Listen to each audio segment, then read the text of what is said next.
പണിക്കർ. ശ്രീ മഹേഷ് പണിക്കർ, ഉന്നതരായ രാഷ്ട്രീയ നേതാക്കളിലേക്ക് നീങ്ങുന്നില്ല. കടകംപള്ളിയെ ചോദ്യം ചെയ്തത് മാത്രമേ ഉള്ളൂ. പോറ്റിയുടെ കോൾ ലിസ്റ്റിൽ ഒരുപാട് രാഷ്ട്രീയ നേതാക്കളുണ്ട്. ഇവരുമായൊക്കെയുള്ള ധന ഇടപാടുകളുണ്ട്. പോറ്റിയുമായുള്ള ബന്ധം പോലീസ് ഉദ്യോഗസ്ഥർക്കുണ്ട്. അതിലൊരു പോലീസ് ഉദ്യോഗസ്ഥനെ SIT ചോദ്യം ചെയ്തിരുന്നു.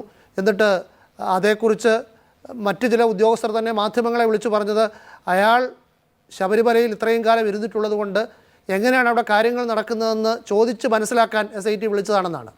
അയാളും പോറ്റിയുമായുള്ള ബന്ധം പോലും സംശയകരമാണെന്ന് വിശ്വസിക്കാവുന്ന പല റിപ്പോർട്ടുകളുമുണ്ട്. ഇവിടെ രാഷ്ട്രീയ നേതാക്കളിലേക്ക് പോകുന്നില്ല, പിന്നെ പത്മകുമാർ പറഞ്ഞ ദൈവതുല്യരിലേക്ക് പോകുന്നില്ല. തന്ത്രിമാരുടെ ബന്ധവും സംശയകരം തന്നെയാണ്. അവിടേക്ക് അന്വേഷണം പോകുന്നില്ല. ശ്രീ മഹേഷ് പണിക്കർ. അതെ, ഇതിനകത്ത് ഈ അന്വേഷണ ഉദ്യോഗസ്ഥരെ സംബന്ധിച്ച് നമ്മൾ ആദ്യമേ പറയുന്ന ഒരു കാര്യം എന്ന് വെച്ച് കഴിഞ്ഞാൽ, ഈ പൂച്ചയുടെ നിറം കറുപ്പായാലും വെളുപ്പായാലും എലിയെ പിടിച്ചാൽ മതി, പക്ഷേ എലിയെ പിടിക്കണം. അതാണ് എനിക്ക് അതിനകത്ത് പറയാനുള്ളത്. പിന്നെ രണ്ടാമത്തെ കാര്യം എന്ന് പറഞ്ഞു കഴിഞ്ഞാൽ, ഈ ഉണ്ണികൃഷ്ണൻ പോറ്റി കുറേ നാളുകളായിട്ട് 2007, 2008 കാലം മുതലേ അയാൾ അവിടെ ഉണ്ട്. അയാൾ കാലാകാലങ്ങളിൽ തന്ത്രിയെയും അവിടെ ഭരണത്തിലുള്ള ഇടതും വലതുമായിട്ടുള്ള മറ്റേ രാഷ്ട്രീയക്കാരെയും അവിടുത്തെ ഉദ്യോഗസ്ഥരെയും ഒന്നുകിൽ അയാളുടെ അണ്ടറിൽ ഒരു പങ്കാളിയാക്കുന്നു, അല്ലെങ്കിൽ അയാൾ അവരെ സ്വാധീനിക്കുന്നു മറ്റെന്തെങ്കിലും കാരണം കൊണ്ട്. അങ്ങനെ അയാൾ ഒരു കൊള്ളസംഘം രൂപീകരിക്കുന്നു, നിരന്തരമായ കൊള്ള നടക്കുന്നു കാലാകാലങ്ങളിൽ. ഇതിൽ പ്രത്യേകിച്ച് 2019 മാർച്ച് 11 ആ കതക് സെറ്റ് ചെയ്യുന്നത് മുതൽ ഇങ്ങോട്ട് അയാൾ 3 പ്രാവശ്യമായിട്ട് 3 മാസങ്ങളിലായിട്ട് ഈ സാധനം ചെയ്യുന്നു. ജൂലൈയിൽ കട്ടളയുടെ ഇത് ചെയ്യുന്നു, സെപ്റ്റംബറിൽ കൊണ്ട് ധാരപാലക പാളികൾ വെക്കുന്നു. ഈ 3 പാളികൾ ഇതിനകത്ത് സത്യം പറഞ്ഞാൽ ഈ അന്വേഷണം ഈ നേരത്തെ ശ്രീ പണിക്കർ സൂചിപ്പിച്ച പോലെ കറക്റ്റ് സ്വർണത്തിൻ്റെ ഇക്വലൻ്റ് ആയിട്ട് അവിടെ എത്ര സ്വർണം നടന്നിട്ടുണ്ടോ അതിൻ്റെ ഇക്വലൻ്റ് ആയിട്ടുള്ള സ്വർണം കണ്ടെത്താനുള്ള രീതിയിലുള്ള ഒരു അന്വേഷണമായിട്ടാണ് അവർ ബാഹ്യമായിട്ട് പോകുന്നത്. ഇതിന് കണ്ടിട്ടില്ല എന്നുള്ള രീതിയിൽ. പിന്നെ ഇതിനൊരു ആൻറ്റിക് വാല്യൂ ഇല്ല എന്നുള്ളതാണ് സത്യം. കാര്യം 98 വിജയ് മല്യ ഏകദേശം 30 വർഷത്തോളം പഴക്കമുള്ള ഈ പറഞ്ഞ 2019 ആ ഒരു സീക്വൻസ് ഓഫ് ക്രൈമിനകത്തെ കേസ് മാത്രമാണ് പറയുന്നത്. മറ്റേതൊക്കെ ഈ വാജിവാഹനം കൊടിമരമൊക്കെ ആൻറ്റിക് വാല്യൂ ഉള്ളത് തന്നെയാണ്. പക്ഷേ ഈ ഒരു സാധനം എന്ന് പറഞ്ഞാൽ വെറും 30 വർഷത്തെ പഴക്കമേ ഉള്ളൂ. ആൻറ്റിക് വാല്യൂ എന്ന് വെച്ചാൽ അതിനൊരു കാലത്തിൻ്റെ പഴക്കം ആവശ്യമാണ്. ഇതൊരു വിശ്വാസക്കൊള്ളയാണ്. അപ്പം വിശ്വാസക്കൊള്ളയായിട്ട് ബന്ധപ്പെട്ട് പറയുമ്പോൾ ഇത് വിശ്വാസികൾ മാത്രമേ ഇത് മേടിക്കത്തുള്ളൂ. ഇതിനൊരു പൂജയുടെ ആവശ്യമുണ്ട്. ചുമ്മാ വിശ്വാസക്കൊള്ളയിൽപ്പെട്ട ഒരാൾ ഇയാൾ ദുബായിൽ നിന്നോ എവിടുന്നേലൊക്കെ ഇങ്ങോട്ട് വന്നിട്ട് നേരെ ഒരു ഇതങ്ങോട്ട് മേടിച്ചുകൊണ്ട് പോകത്തില്ല. ഇത് ജസ്റ്റ് ഇയാൾ ഇപ്പോൾ അല്ലെ ഉണ്ണികൃഷ്ണൻ പോറ്റി ഇതൊരു ചന്തയെ കൊണ്ടുവച്ച് നിരത്തി വെച്ചിട്ട് ഇതാ ഇങ്ങനെ ധാരപാലക പാളി കട്ടളപ്പാളി എന്ന് പറഞ്ഞിട്ട് ഇതിങ്ങനെ വരുന്ന ആൾക്കാർ വന്ന് മേടിക്കത്തില്ല. ഇതിനൊരു ഒരു ബേസ് ആവശ്യമുണ്ട്. അതായത് ഉണ്ണികൃഷ്ണൻ പോറ്റി സ്വപ്നദർശനം കണ്ടോ അല്ലെ അയാളുടെ അണ്ടറിലുള്ള ആൾക്കാരാണ്. ഉണ്ണികൃഷ്ണൻ പോറ്റിയുടെ പൂജയുമായിട്ട് ബന്ധപ്പെട്ട ആൾക്കാരാണ് ഇത് മേടിച്ചിരിക്കുന്നത് വിശ്വാസക്കൊള്ളയുമായിട്ട്. അവർക്കൊരു നിരന്തരത്വം ശബരിമലയായിട്ട് ബന്ധമുണ്ട്. ശബരിമല ക്ഷേത്രത്തിൽ അവർ വന്നിട്ടുണ്ട്. ശബരിമല ക്ഷേത്രത്തിലെ തന്ത്രിയുമായിട്ട് അവർക്ക് ബന്ധമുണ്ട്.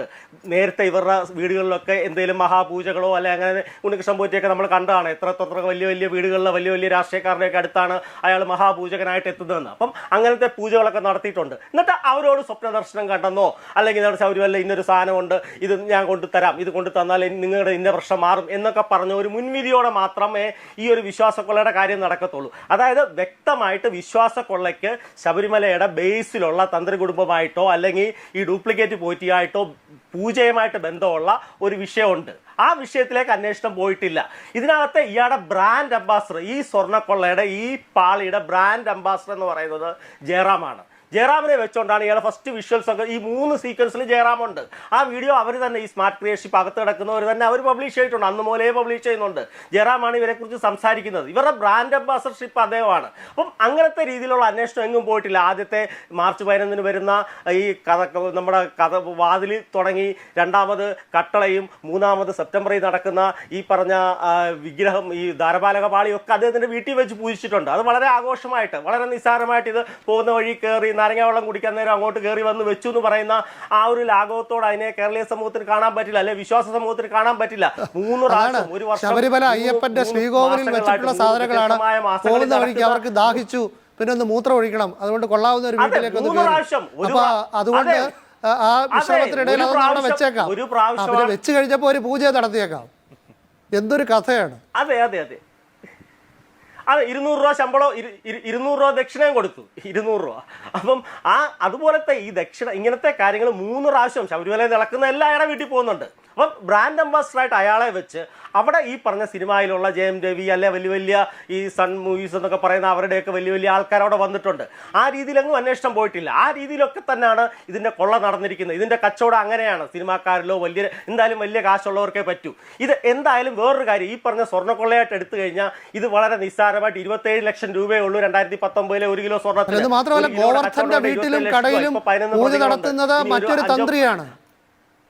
ഇതെല്ലാം സംശയകരമാണ്. അതെ അതെ അതെ ഇതിനകത്ത് ഞാൻ പറഞ്ഞല്ലോ, ഇവരെ തെറ്റിദ്ധരിപ്പിച്ചിട്ടോ, അല്ലെങ്കിൽ ഞാൻ പറഞ്ഞല്ലോ ഉണ്ണികൃഷ്ണൻ പോറ്റി ഒന്ന് ഇവരെ പങ്കാളികളാക്കി, അല്ലെ ഇവരെ തെറ്റിദ്ധരിപ്പിച്ചിട്ട് അതിനകത്ത് വേറെ കുറെ നമ്മൾ ഈ പറഞ്ഞ അന്നത്തെ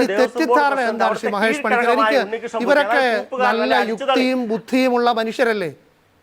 ഇവർക്ക് ദൈവികമായ പല ഉത്തരവാദിത്തങ്ങളും ഉണ്ടായിരിക്കും. നല്ല ബുദ്ധിയും ശക്തിയും വിദ്യാഭ്യാസവും ഒക്കെ ഉള്ള മനുഷ്യരാണ്.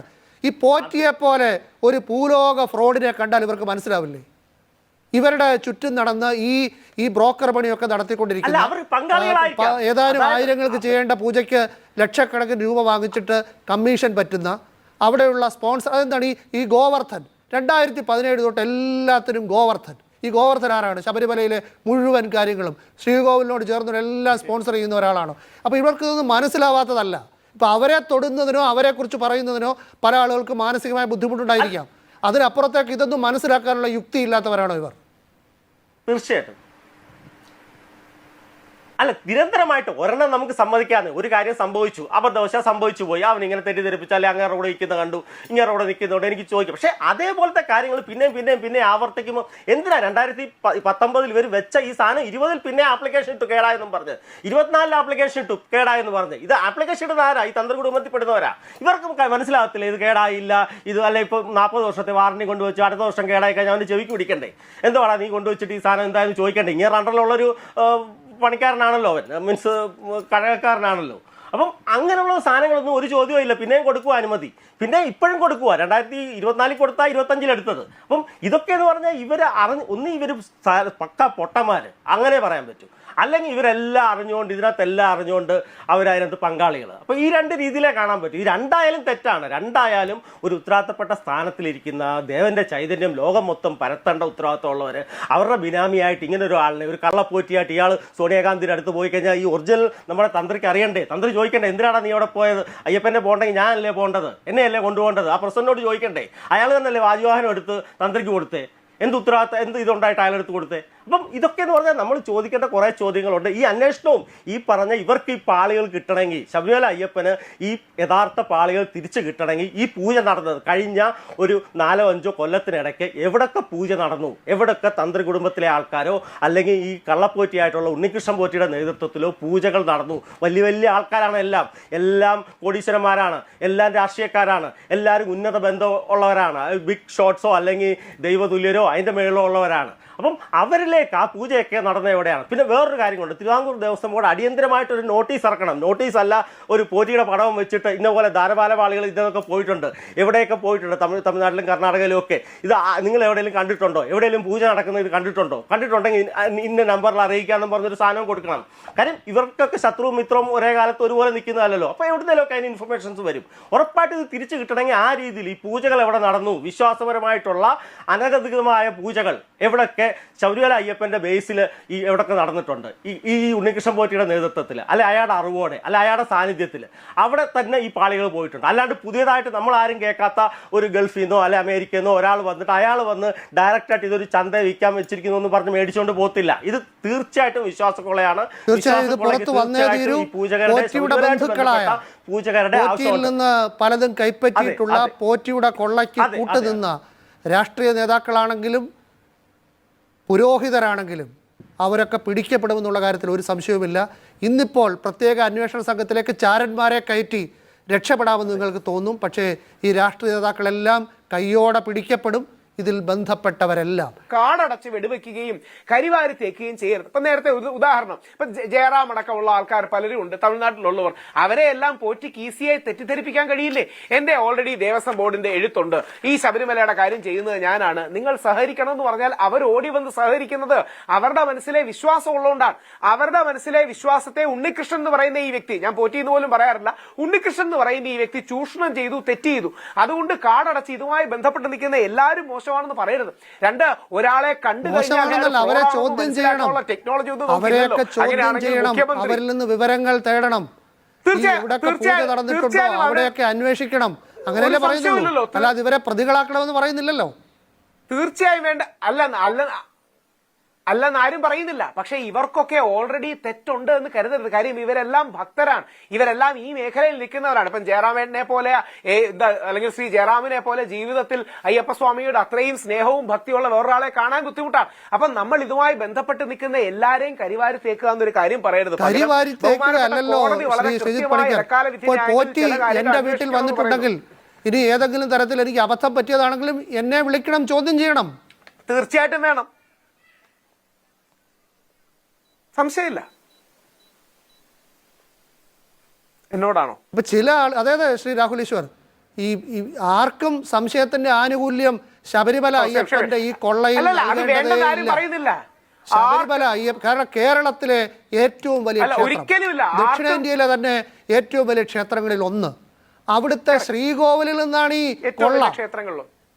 ആ കൊള്ളയിൽ നമ്മൾ ആർക്കും ഒരു മനുഷ്യനും സംശയത്തിന്റെ ആനുകൂല്യം കൊടുക്കേണ്ടതേ ഇല്ല. ഒരു സംശയത്തിന്റെ ആനുകൂല്യം കൊടുക്കേണ്ടതില്ലെന്ന് മാത്രമല്ല, ശക്തമായ നടപടികളും വേണം. അതോടൊപ്പം ഇതൊരു സെൻസിറ്റീവായ വിശ്വാസത്തിന്റെ കാര്യം കൂടിയാണ് എന്ന തിരിച്ചറിവ് നമുക്കുണ്ടാകണം. അവിടെയാണ് ഈ സെൻസിറ്റീവായ വിശ്വാസത്തിന്റെ പ്രശ്നമേ സാധാരണ മനുഷ്യർക്കുണ്ട്. അതുകൊണ്ടാണ് അവർ കള്ളന്മാർ പിടിക്കപ്പെടണമെന്ന് പറയുന്നത്. അല്ലാതെ ഈ സാധാരണ ജനത്തിന്റെ ഈ വിങ്ങൽ ഉണ്ടല്ലോ, ശബരിമല അയ്യപ്പന്റെ മുതൽ കൊള്ളയടിച്ചു എന്നുള്ള വിങ്ങൽ, അതിന്റെ ആനുകൂല്യം മറ്റ് ഭക്തർ, അവർ പ്രശസ്തരാണ്, അതുകൊണ്ട് അവരൊന്നും ചെയ്യില്ല, അല്ലെ അവർക്ക് ഒരു തെറ്റും പറ്റില്ല എന്നൊരു അസംഷനിൽ നമ്മൾ പോകേണ്ട കാര്യമില്ല. അതുകൊണ്ടല്ല ശ്രീ ഒരു ഭക്തനായതുകൊണ്ടും ഞാൻ പറയും VIP-കളൊക്കെ ശബരിമല ചെല്ലുമ്പോ പോലീസുകാര് തള്ളി മുന്നേ കൊണ്ട് നിർത്തും, അവർക്ക് പ്രത്യേക പരിഗണന കിട്ടും. പക്ഷെ സാധാരണ മനുഷ്യൻ മണിക്കൂറുകൾ ക്യൂ നിന്ന് ഈ കല്ലും മുള്ളും ഒക്കെ ശരിക്കും ചവിട്ടി തന്നെയാണ് അവിടെ പോകുന്നത്. അവന് ദുഃഖം കാണും. അവൻ കഷ്ടപ്പെട്ടുണ്ടാക്കുന്ന മുതലിൽ നിന്നാണ് അവന് അയ്യപ്പസ്വാമിക്ക് വഴിപാട് നൽകുന്നത്, കാണിക്ക അർപ്പിക്കുന്നത്. അല്ലാതെ VIP-കൾ വളരെ സുഖമായി നടത്തുന്ന ദർശനം പോലെ അല്ല സാധാരണ വ്യക്തികളുടെ ഈ ശബരിമല പോക്ക്. അല്ല അത് ഇതും തമ്മിൽ വ്യത്യാസം ഉണ്ടല്ല. ആയിക്കോട്ടെ, അല്ല ഒരു മാധ്യമപ്രവർത്തന നിലയിൽ നിരവധി തവണ ശബരിമല ഞാൻ പോയിട്ടുണ്ട്, അത് കണ്ടിട്ടുണ്ട്. അതുകൊണ്ട് തന്നെയാണ് പറയുന്നത്. അല്ല ഞാൻ ഒരു കാര്യം അങ്ങോട്ട് തിരിച്ചു ചോദിക്കാം. ഇപ്പൊ സോണിയാഗാന്ധിയുടെ സഹോദരിക്ക് ആന്റിക് ഷോപ്പ് ഉണ്ട്. ഇത് കാടടച്ച് വെടിവെക്കുകയല്ലേ? ഇപ്പൊ ശ്രീ പിണറായി വിജയൻ അന്വേഷിക്കണം. എന്തുകൊണ്ട് അന്വേഷിച്ചുകൂടാ? പോറ്റിയെ പോലെ ഒരു പെരുങ്കള്ളനും ഗോവർദ്ധനും, അതായത് ഈ കൊള്ള മുതൽ വാങ്ങിയെന്ന് പറയുന്ന ഈ സംഘത്തിലുള്ള ഗോവർദ്ധനും സോണിയാഗാന്ധിയെ കണ്ടെങ്കിൽ അന്വേഷിക്കണം. ഞാൻ പറയുന്നത് സോണിയാഗാന്ധിക്ക് SIT നോട്ടീസ് കൊടുക്കണമെന്നാണ്. അടൂർ പ്രകാശിനും ആന്റണിക്കും സോണിയാഗാന്ധിക്കും, അവിടെ സോണിയാഗാന്ധിയുടെ അനിയത്തി ഉണ്ടെങ്കിൽ അവർക്കും എല്ലാം നോട്ടീസ് കൊടുക്കണം. എന്തുകൊണ്ട് ചോദിച്ചുകൂടാ? എങ്ങനെ പോറ്റി അവിടെ വന്നു വന്ന്? ഈ പിണറായി വിജയൻ സർക്കാരിന്റെ കാലത്ത് 1ഉം 2ഉം പിണറായി സർക്കാരിന്റെ കാലത്താണ് ശബരിമലയിൽ കൊള്ള നടന്നത്. ആ ഉത്തരവാദിത്തത്തിൽ നിന്ന് പിണറായി വിജയനും ഈ സർക്കാരിന് ഒഴിഞ്ഞു മാറാനേ കഴിയില്ല. കാരണം അയ്യപ്പന്റെ സ്വത്ത് കൊള്ളയടിക്കപ്പെട്ടത് ഇവരുടെ ഭരണകാലത്താണ്. അവരെ ന്യായീകരിക്കാനാവില്ല. അതിനർത്ഥം ഈ ഇവരെയൊക്കെ എന്തുകൊണ്ട് അന്വേഷിച്ചില്ല? അല്ല, എന്താണ് കോൺഗ്രസ്സുകാർ മിണ്ടാത്തത്? എന്തുകൊണ്ടാണ് കോൺഗ്രസ്സുകാർ സോണിയാഗാന്ധി വിശദീകരണം നൽകാൻ കഴിയാത്തത്? ആരാണ് പോറ്റിയെ കൊണ്ടുവന്നത്? സോണിയാഗാന്ധിയും രാഹുൽ ഗാന്ധിയും കേരളത്തോട് ഉത്തരം പറയണം. പ്രിയങ്ക ഗാന്ധി വയനാട്ടിലെ MP ആണ്, കേരളത്തിൽ നിന്ന് വോട്ട് വാങ്ങി ജയിച്ച MP ആണ്. എങ്ങനെയാണ് എന്റെ അമ്മയുടെ വീട്ടിൽ ഇവർ വന്നതെന്ന് അവർ പറയണം കേരളത്തോട്. അവർ വിശദീകരിക്കണം. മിണ്ടാതെ അകത്ത് കയറിയിട്ട് ഞങ്ങൾ സോണിയാണ്, ഞങ്ങൾ പ്രിയങ്കയാണ്, ഞങ്ങൾ രാഹുലാണ്, ഞങ്ങളുടെ കുടുംബത്തെ തൊട്ടുകൂടാതെ പറയേണ്ട ഒരു കാര്യമില്ല. അവർ കേരളത്തിലെ ജനങ്ങളുടെ ഉൾപ്പെടെയുള്ള വോട്ട് കൊണ്ട് ജയിച്ചവരാണ്. അവർ ഇന്ത്യയിലെ ജനങ്ങളോട് ഉത്തരം പറയേണ്ട, അവരും രാജ്യസഭാംഗമാണ്. അവർ വിളിച്ചു പറയണം എങ്ങനെ പോറ്റി എന്റെ വീട്ടിലെത്തിയെന്ന്. അല്ല, ഇതിനൊന്നും ആർക്കും സംശയമില്ല. അല്ല, രാഹുൽ ഈശ്വർ അവരെ തൊടാൻ പാടില്ല, ഇവരോട് ചോദിക്കരുത്, അവരെ കരിവാരി എഴുതുന്നത്. ഇതിൽ ആർക്കും ചോദിക്കുന്നതല്ല, അതൊരു സ്ട്രോമാൻ ആർഗ്യുമെന്റ് മാത്രമാണ്. അല്ല ശ്രീ വിനു, അതൊരു സ്ട്രോമാൻ ആർഗ്യുമെന്റ് മാത്രമാണ്. ഇതിന്റെ സത്യം വിശ്വാസികൾക്ക് അറിയാൻ തീർച്ചയായും റൈറ്റ് ഉണ്ട്. ഇതിലെ പ്രധാന ചോദ്യം എന്താ? ഓൾറെഡി അവിടെ ഇരുന്ന് സ്വർണ്ണം പതിച്ച ചെമ്പുപാളികൾ എവിടെ? SITക്ക് അത് കണ്ടെത്താൻ കഴിഞ്ഞിട്ടുണ്ടോ? അത് മറച്ചു വിറ്റോ, മുറിച്ചു വിറ്റോ? ശ്രീ രമേശ് ചെന്നിത്തല ഉന്നയിച്ച ആരോപണങ്ങൾ പോലെ, സുഭാഷ് കപൂർ മോഡലിലെ ആരോപണം പോലെ വെളിയിൽ എവിടെങ്കിലും പോയിട്ടുണ്ടോ? ഈ വസ്തുതകളിലേക്ക് SIT എത്തുന്നില്ല. ഇപ്പം ചെയ്യുന്ന എന്താ? സ്വർണം തൂക്കുന്നു. രണ്ട് കാര്യങ്ങളാണ് ഇപ്പം നടക്കുന്നത്. ഒന്ന്, സ്വർണം ടാലിയാക്കി എങ്ങനെങ്കിലും കേസ് ഒതുക്കി തീർക്കാൻ നോക്കുന്നു. മറുഭാഗത്ത് രാഷ്ട്രീയക്കാർ അങ്ങോട്ടും ഇങ്ങോട്ടും ഉള്ള രാഷ്ട്രീയ ആരോപണത്തിന് വേണ്ടി ഇത് ഉപയോഗിക്കുന്നു. ഇതാണോ യഥാർത്ഥത്തിൽ നമുക്ക് വേണ്ടത്? നേരെ തിരിച്ച്, യഥാർത്ഥത്തിൽ വലിയ ഡീലുകൾ നടന്നിട്ടുണ്ടെങ്കിൽ അതെങ്ങോട്ട് പോയി? മണി ട്രെയിൽ ഉണ്ടോ? ഏതെങ്കിലും രീതിയിൽ അതിന് പ്രൂവ് ചെയ്യാൻ കഴിയുമോ? ഒറിജിനൽ സ്വർണം പതിച്ച ചെമ്പുപാളികൾ എവിടെ? അതിന്റെ കാലപ്പഴക്കം ഉണ്ടോ? ഇതിന് സേക്രഡ് വാല്യൂ ഉണ്ട്, ആന്റിക് വാല്യൂ അല്ല. ഇതൊരു ഡിവൈൻ വാല്യൂ എന്നോ സേക്രഡ് വാല്യൂ എന്നോ പറയുന്ന കാര്യങ്ങളുണ്ട്. ആ കാര്യങ്ങളിലേക്ക്, കോർ കാര്യങ്ങളിലേക്ക് ശ്രദ്ധ വരാതെ രാഷ്ട്രീയക്കാർ പൊളിറ്റിക്കൽ ഫുട്ബോളായി ശബരിമലയെ മാറ്റുന്നത് ശരിയായ കാര്യമല്ല. പകരം ഇതിന്റെ യഥാർത്ഥ വസ്തുതകൾ വെളിയിലേക്ക് വരികയും ഒറിജിനൽ സ്വർണം പതിച്ച ചെമ്പുപാളികൾ തിരിച്ചെടുക്കുകയും വേണം. അതിലേക്കൊന്നും SIT പോകുന്നതായി കാണുന്നില്ല. അറ്റ്ലീസ്റ്റ് മാധ്യമ വാർത്തകളുടെ ബേസിൽ SIT ഇത്തരം കാര്യങ്ങളിലേക്ക് പോകുന്നതായി കാണുന്നില്ല. പകരം വീണ്ടും വീണ്ടും കറങ്ങി 7 ഗ്രാം ഇവിടെ, 10 ഗ്രാം ഇവിടെ, 20 ഗ്രാം ഇവിടെ, 10 പവൻ മാളികപ്പുറത്തമ്മയ്ക്ക് കൊടുത്തു, 3 തവണ അന്നദാനം കൊടുത്തു, അങ്ങനെ എല്ലാം കൂടെ കോംപ്ലിമെന്റ്സ് ആയി ടാലിയാക്കി ഈ കേസ് അവസാനിപ്പിക്കാനുള്ള നീക്കമായിട്ടാണ് ലഭ്യമായ വാർത്തകളിൽ നിന്ന് വരുന്നത്. അത് ഹൈക്കോടതി തടയുമെന്ന് തന്നെയാണ് പ്രതീക്ഷിക്കുന്നത്. കാര്യം ഈ കേസിൽ ഹൈക്കോടതിയാണ് പരാതിക്കാരൻ. ജസ്റ്റിസ് രാജാ വിജയരാഘവനും ജസ്റ്റിസ് ജയകുമാർ സാറിന്റെയും ബെഞ്ച് ശക്തമായി ഇടപെടുമെന്നും ജസ്റ്റിസ് ബദറുദ്ദീൻ പറഞ്ഞതിനേക്കാൾ ശക്തിയേറിയ ഭാഷയിൽ ചില കാര്യങ്ങളും കേൾക്കാം. ഈ അനുമാനത്തിലല്ലേ നമുക്ക് പോകാൻ പറ്റൂ. അപ്പൊ ഒരു സെൻസ് തീർച്ചയായും കേരള ഹൈക്കോടതിയിലാണ്, ദേവസ്വം ബെഞ്ചിലാണ് കേരളത്തിൽ. എങ്ങനെയാണ് ബാംഗ്ലൂരുവിലെ ഒരു പ്രധാന ജുവല്ലറി ശബരിമലയിലേക്ക് കൊടുക്കുന്ന ആംബുലൻസ് എങ്ങനെയാണ് പോറ്റി വഴി കൈമാറേണ്ടി വരുന്നത്? പോറ്റി എങ്ങനെയാണ് മുഖ്യമന്ത്രിക്ക് അത് കൈമാറുന്ന സ്ഥിതി ഉണ്ടായത്? അത് പിണറായി വിജയനോട് ചോദിക്കണം. അങ്ങനെ എല്ലാവരോടും ചോദിച്ച് സത്യം കണ്ടെത്തണം. ഇടവേളയ്ക്ക് ശേഷം എത്താം. സമയം വളരെ കുറവായതുകൊണ്ട് അവസാന കമൻറ്റുകളിലേക്ക് ശ്രീ ഷിജിത് പണിക്കർ. ശ്രീ വിനു, ഞാനിതിൽ മനസ്സിലാക്കുന്നത് നമ്മൾ സാധാരണക്കാരായിട്ടുള്ള ആൾക്കാർക്കുള്ള വളരെ എലിമെൻ്ററി ആയിട്ടുള്ള ചില സംശയങ്ങൾ പോലും കൃത്യമായി ആൻസർ ചെയ്യുന്നതിന് വേണ്ടിയിട്ട് SITക്ക് ഇതുവരെ കഴിഞ്ഞിട്ടില്ല. ഇപ്പോൾ ഉദാഹരണത്തിന്, ശബരിമലയിൽ നിന്ന് ഇളക്കിയിരിക്കുന്ന പാളികൾ 39 ദിവസം കഴിഞ്ഞതിന് ശേഷം ചെന്നൈയിലെത്തുന്നു. ആദ്യം മുതൽ തന്നെ നമ്മളെല്ലാവരും തന്നെ പറയുന്നൊരു കാര്യമാണ്, ഈ 39 ദിവസം ഇത് എവിടെയൊക്കെ കൊണ്ടുപോയി, ആരുടെയൊക്കെ കസ്റ്റഡിയിലിരുന്നു, ഓരോ ദിവസവും ഇത് എവിടെയാണ് സൂക്ഷിച്ചത്, അതിനുശേഷം ഈ പണി കഴിഞ്ഞതിന് ശേഷം ആഘോഷപൂർവ്വം പല സ്ഥലങ്ങളിലുമൊക്കെ ഡിസ്പ്ലേക്കൊക്കെ വെച്ചതിന് ശേഷം ഇതിനെ കൊണ്ടുപോയി. ഇതുമായി ബന്ധപ്പെട്ട് നേരത്തെ പറഞ്ഞിരിക്കുന്ന പേരുകാരുൾപ്പെടെ നടൻ ജയറാം ഉൾപ്പെടെയുള്ള ആൾക്കാരിൽ നിന്ന് മൊഴിയെടുക്കുക എന്നുള്ളത് പ്രധാനമാണ്. എന്തുകൊണ്ട് ഈ 39 ദിവസം അവിടെ വന്നു? കാരണം അത് അവിടെ നിന്ന് വന്ന് ആ സ്ഥലത്ത് ചെന്നപ്പോൾ തന്നെ 4.5 കിലോ അതിന് ഭാരം കുറഞ്ഞിട്ടുണ്ട്. അപ്പോൾ ആ ഒരു സമയത്ത് ആ 4.5 കിലോയെ പറ്റി ചിന്തിക്കുന്നതിന് പകരം ഇവിടെ SIT ചെയ്യുന്നത് എന്താണ്? ഈ ചെന്നൈയിലെ സ്മാർട്ട് ക്രിയേഷൻസിൻ്റെ കയ്യിൽ നിന്നും ഗോവർദ്ധൻ്റെ കയ്യിൽ നിന്നും കിട്ടിയിരിക്കുന്ന ഏതാണ്ട് 585 ഗ്രാം സ്വർണം, ആ സ്വർണം വെച്ചിട്ട് തട്ടിപ്പിൻ്റെ സ്വർണത്തിനെ റിക്കവർ ചെയ്തിരിക്കുന്നു എന്ന് സ്ഥാപിക്കാൻ വേണ്ടിയിട്ടാണ് ശ്രമിച്ചിരിക്കുന്നത്. അത് ശരിയായിട്ടുള്ള നടപടിയല്ല എന്നുള്ളതാണ് ഒരു പോയിൻ്റ്. 2, ഇതിന് വലിയൊരു ഇൻ്റർനാഷണൽ സ്മഗ്ലിങ്ങിൻ്റെ ഒരു ആംഗിൾ ഉണ്ട് എന്ന് കോടതി പറഞ്ഞതിന് ശേഷവും നമ്മൾ ഒരു കാര്യം ആലോചിച്ച് നോക്കുക. ദേവസ്വം ബോർഡ് എന്ന് പറയുന്ന ഓട്ടോണമസ് ബോഡിയുടെ തലപ്പത്തിരിക്കുന്ന പത്മകുമാർ അറസ്റ്റിലായിട്ട് ഏതാണ്ട് 1.5 മാസം കഴിഞ്ഞതിന് ശേഷവും അതിനേക്കാൾ വലിയൊരു ബിഗ് ഗണ്ണിനെ അറസ്റ്റ് ചെയ്യുന്നതിന് വേണ്ടിയിട്ട് സാധിച്ചിട്ടേ ഇല്ല. അപ്പോൾ ഈ കഴിഞ്ഞ 1.5 വർഷം, ഈ 1.5 മാസം എവിടെയായിരുന്നു ഈ അന്വേഷണം? ആരിലേക്കൊക്കെ പോയി? അതിനുശേഷം അറസ്റ്റ് ചെയ്തിരിക്കുന്ന ആൾക്കാരെല്ലാം അദ്ദേഹത്തിനേക്കാൾ ലോവറായിട്ടുള്ള സ്റ്റാറ്റസാണ് ദേവസ്വം ബോർഡിനെ സംബന്ധിച്ചിടത്തോളം. അപ്പോൾ എന്തുകൊണ്ടാണ് അതിന് മുകളിലേക്ക് ഇതിന് പോകാൻ കഴിയാത്തത്? ഇത് രണ്ടും വളരെ പ്രസക്തമായ സംശയങ്ങളാണ്. കേരളത്തിലെ ജനങ്ങൾ ചോദിക്കാൻ ആഗ്രഹിക്കുന്ന ചോദ്യങ്ങളാണ്. ശ്രീ മഹേഷ് പണിക്കർ. അതെ, ഇതിനകത്ത് നമ്മൾ ഈ ദൈവതുല്യരാണെന്നുള്ള ആരാരെന്നുള്ള രീതിയിൽ നമ്മുടെ പത്മകുമാറിന്റെ ഒരു ഇതുണ്ട്. അത് ശവന്തീനികളല്ലാന്ന് അദ്ദേഹം പറയുന്നത്. ഈ ശവന്തീനി എന്ന് പറഞ്ഞു കഴിഞ്ഞാൽ നോൺ വെജിറ്റേറിയൻ ആണ്. അതായത് വെജിറ്റേറിയൻ ആയിട്ടുള്ള ആൾക്കാരാണ് ഈ പറഞ്ഞ ദൈവതുല്യർ എന്ന് പറഞ്ഞൊരു കാര്യമുണ്ട് പത്മകുമാറിന്റെ അഭിപ്രായത്തിൽ. അതുപോലെ തന്നെ ഈ ദൈവതുല്യരെ, ഈ പറഞ്ഞ ജയറാം ആണെങ്കിൽ അത് കുറെ പേരുടെ ദൈവതുല്യരാണ്, അല്ലെങ്കിൽ തന്ത്രി അദ്ദേഹമാണെങ്കിൽ അത് കുറെ പേരുടെ ദൈവതുല്യരാണ്, മന്ത്രിമാരാണെങ്കിൽ അത് കുറെ പേരുടെ ദൈവതുല്യരാണ്. അപ്പോൾ ഈ ദൈവതുല്യരിലേക്കൊന്നും അന്വേഷണം പോകണ്ട. ഇത് സാധാരണ എന്താ പറഞ്ഞ വേറെ രീതിയിലൊക്കെ അന്വേഷിക്കണം. അങ്ങോട്ടേ അന്വേഷണം പോവാം, ഇങ്ങോട്ടേ അന്വേഷണം പോവാം, അങ്ങനെയല്ല സോണിയാഗാന്ധിയിലേക്ക് പോകരുത്. അപ്പം ഇതെന്ന് പറഞ്ഞു കഴിഞ്ഞാൽ എല്ലാ രീതിയിലും അയ്യപ്പന്റെ മുതലാണ് കട്ടിരിക്കുന്നത്, അയ്യപ്പന്റെ ശരീരമാണ് വിറ്റിരിക്കുന്നത്, അയ്യപ്പനെ മുറിച്ചിട്ടാണ് ഇവർ, അയ്യപ്പന്റെ വിശ്വാസത്തെ മുറിച്ചിട്ടാണ് ഇവർ കച്ചവടം ചെയ്തിരിക്കുന്നത്. ഈ കച്ചവടത്തിനകത്തുള്ള യഥാർത്ഥ പാളികൾ, യഥാർത്ഥ സ്വർണം അതേപോലെ തന്നെ തിരിച്ച് ആ സന്നിധിയിൽ എത്തണം. അതിന് ഈ പറഞ്ഞ ഗവൺമെന്റ് ആണേലും മാധ്യമങ്ങളാണേലും ഹൈക്കോടതി ആണേലും ഈ അന്വേഷണ ഉദ്യോഗസ്ഥരാണേലും പൊതുജനങ്ങളാണേലും അതിനുള്ള സപ്പോർട്ട് നൽകി അതിനുള്ള പ്രാർത്ഥന ചെയ്ത് ഈ സാധനം തിരിച്ചെത്തണമെന്ന് തന്നെയാണ് എൻ്റെ ആവശ്യം. ശ്രീ രാഹുൽ ഈശ്വർ, ഒരു മെസ്സേജ് വന്നതാണ്, ഞാൻ വെറുതെ ഉണ്ടാക്കുന്നതല്ല. രാഹുൽ ഈശ്വർ അയ്യപ്പന് വേണ്ടിയല്ല സംസാരിക്കുന്നത്, വേറെ ആർക്കോ വേണ്ടിയാണ്. എനിക്കിപ്പോൾ അദ്ദേഹത്തിന്റെ പേര് വെളിപ്പെടുത്താനാവില്ല. അദ്ദേഹം ഈ മെസ്സേജിനൊപ്പം പേര് വെച്ചിട്ടുണ്ട്. ഞാൻ ഒരു കള്ളക്കഥയല്ല, ശരിയായ മെസ്സേജാണ്. വേണ്ട പറയണ്ട. അല്ല അയ്യോ, എനിക്ക് ശ്രീ വിനുവിനെ വിശ്വസിക്കുകയാണ്. ഞാൻ പറയേണ്ട ആളോട് പറഞ്ഞാൽ മതി. പുള്ളിയല്ല അയ്യപ്പന് വേണ്ടി ആദ്യം ജയിലിൽ പോയത്, നിരാഹാരം കിടന്നത് ഞാനാണ്. ആരും സപ്പോർട്ട് ചെയ്യാനില്ലാത്തപ്പോഴും അയ്യപ്പന് വേണ്ടി പോരാടിയത് ഞാനാണ്, മറക്കണ്ട. പക്ഷേ നേരത്തെ രണ്ടുപേരും പറഞ്ഞത്, ശ്രീ മഹേഷ് പണിക്കരും പറഞ്ഞത്, ശ്രീ ശ്രീജിത്ത് പണിക്കരും പറഞ്ഞതാണ് ഇതിലെ കോർ പോയിന്റ്. ജൂലൈ 19, 20 സ്വർണ്ണം എടുത്തു. 500 ഗ്രാം ഒരു കാര്യമേ ഉള്ളൂ. ശ്രീ മഹേഷ് പണിക്കർ പറഞ്ഞു, ദിവസങ്ങളിൽ പോറ്റിയുടെ ചിത്രം പ്രസിദ്ധീകരിച്ചിട്ട് ഇയാൾ എവിടെയൊക്കെ വന്നു, എവിടെയൊക്കെ പൂജ നടത്തി, അറിയാവുന്നവർ SIT അറിയിക്കണം എന്ന് പറയണം.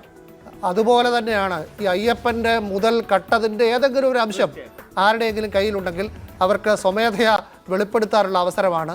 കാര്യങ്ങൾ വഷളായി സ്വയം കുഴിയിൽ വീഴുന്നതിന് പകരം അവരൊക്കെ അത് വെളിപ്പെടുത്തണം. പോറ്റിയുടെ പൂജയിൽ വീണുപോയവർ അതിന് വെളിപ്പെടുത്തണം. ദൈവതുല്യർ അവർ അഴിയെണ്ണുന്നതിന് മുമ്പ് അതൊക്കെ വെളിപ്പെടുത്തണം. അങ്ങനെ എല്ലാം വെളിപ്പെടുത്തുന്നതിനുള്ള വഴി ഒരുങ്ങണം. ഏഷ്യാനെറ്റ് ന്യൂസ് എന്തായാലും ഈ ശബരിമല കൊള്ളക്കാർക്ക് പിന്നാലെ തന്നെ ഉണ്ട്.